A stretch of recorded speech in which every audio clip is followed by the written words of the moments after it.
प्रधानमंत्री जी, आप और आपके पार्टी एकदम शुरू से ओबीसी के अंदर मुसलमानों को आरक्षण देने के मामले में आपका स्टैंड बड़ा साफ है कि आप इसका खिलाफ हैं, और सारे इस चुनावी दौर में भी रैलीज़ में आपने इस पर जिक्र किया है। इसी समय में कोलकाता हाई कोर्ट ने एक महत्वपूर्ण वर्डिक्ट आया कोलकाता हाई कोर्ट में कि 2010 साल के बाद जितने भी बंगाल में ओबीसी सर्टिफिकेट इश्यूज़ किया गया सबको खारिज कर दिया गया। उसी दिन मुख्यमंत्री ममता बनर्जी का रिएक्शन आया कि ये वर्डिक्ट बीजेपी का वर्डिक्ट है और हम इसे नहीं मानेंगे। तो mister prime minister, what's your reaction on this? देखिए, इसके अलग अलग पहलू हैं।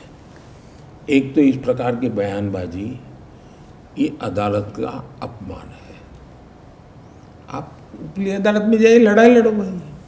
लेकिन इस प्रकार से कहना, कोर्ट को कहना है कि बीजेपी, मतलब आप अदालत को इस प्रकार से अपमानित करें, तो ये सुप्रीम कोर्ट का काम है कि इसको गंभीरता से ले और जो भी आवश्यक है वो कार्यवाही करे। भी कोई व्यक्ति अदालत को इस प्रकार से क्यों अपमानित करे, ये तो अनुचित है। जजमेंट के संबंध में उसका ओपिनियन हो सकता है तो ऊपर की अदालत में चले जाए, जहाँ तक कोर्ट का मामला है। दूसरा है, आपने जो कहा उसका एक पहलू, ये गलती हो रही है। मैंने कभी ये नहीं कहा है, मेरा क्या कहना है, मैं ये कहता हूँ कि भारत की संविधान सभा ने जब संविधान बना, महीनों तक इन मुद्दों पर डिबेट किए हैं और सहमति से विचार बना कि भारत में हम धर्म के आधार पर आरक्षण नहीं दे सकते हैं। तो मेरा कहना ये है कि भाई हमें संविधान की भावना का सम्मान करना चाहिए, संविधान में जो लिखा गया है उसका सम्मान करना चाहिए। और बाबा साहब आम्बेडकर हो, डॉक्टर राजेंद्र बाबू हो, चाहे पंडित नेहरू हो, इन लोगों ने सब ने कहा है कि हमारे देश में धर्म के आधार पर आरक्षण नहीं होना चाहिए। आज ये धर्म के आधार पर आरक्षण करना चाहते हैं, तो मैं कहता हूँ ये संविधान का अपमान है। ये संविधान को ख़त्म करने के उनके तौर तरीके हैं और इसलिए हम चाहते हैं कि भाई योग्यता के आधार पर, जैसे मैंने पार्लियामेंट में किसी भी प्रकार के तनाव, हर देश में आरक्षण के मुद्दे पर हर बार लड़ाई हुई है, एकदम हर बार समाज में बिखरा हुआ है। मैं अकेला व्यक्ति हूँ जिसने आरक्षण का निर्णय भी किया और समाज को जोड़ा। कब? मैंने जो लोग इस कैटेगरी में नहीं आते, SC ST OBC में, ऐसा जो समुदाय है जिसको आप कहे बनिया, ब्राह्मण, उच्च वर्ण जिसको कहा जाता था, जो सामान्य वर्ग के लोग जिसको कहें, उनमें भी गरीबी तो है। बिल्कुल। आरक्षण उनको भी मिले तो शायद उनकी जिंदगी बन जाए। तो मैंने सोचा कि 10% आरक्षण सामान्य वर्ग के गरीबों को देना, तो सामान्य वर्ग के गरीबों का मैंने 10% आरक्षण किया है।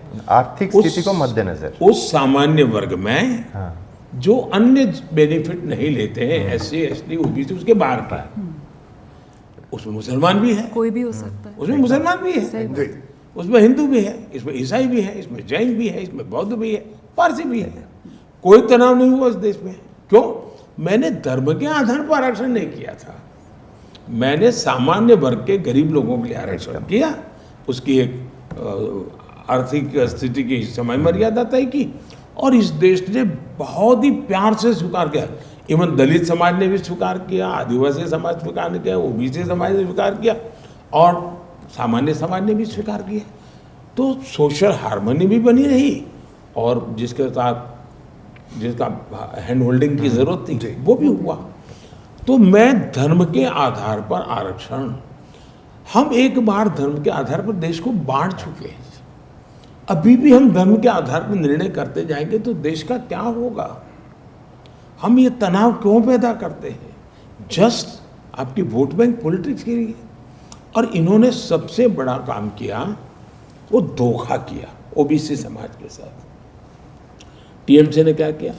77 कम्युनिटीज को रातों रात OBC बना दिया, कोई प्रक्रिया की बिना सर्वे किए। हाँ, कोई प्रक्रिया नहीं की उसके लिए। एडमिनिस्ट्रेटिव फैसला लिया उन्होंने, एस्टैब्लिश्ड नॉर्म्स हैं। उन्होंने 77 कम्युनिटीज को OBC बना दिया। अब OBC का इतना, मान लीजिए इतना एक केक है आपका, जी। अब नए 77 कम्युनिटी आई तो केक का आधे जो उधर, तो उन लोगों के साथ आपने अन्याय किया। क्यों? क्योंकि आपके वोट बैंक पके। कर्नाटका में क्या किया इन्होंने? रातों रात सभी मुसलमानों को ओबीसी घोषित कर दिया।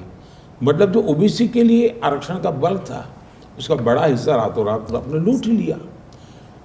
तो उसका मतलब ये हुआ कि जो संविधान प्रेरित बातें हुई थी, जो संसद में चर्चा करके तय हुई थी, आप बैकडोर एंट्री से जिसको मिला है उसे लूट रहे हो, और जो लेने के हकदार है नहीं उसकी कोई जांच पड़ताल किए बिना भारतीय चले जा रहा हो।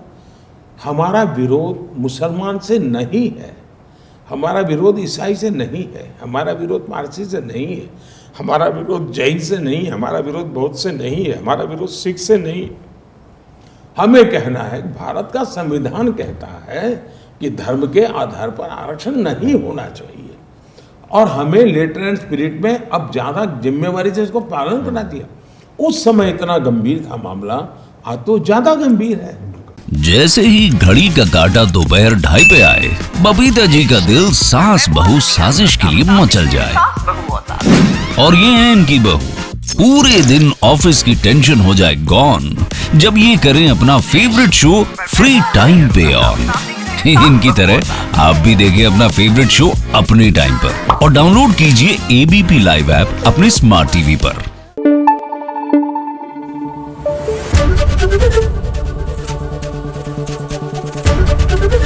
एबीपी न्यूज आपको रखे आगे।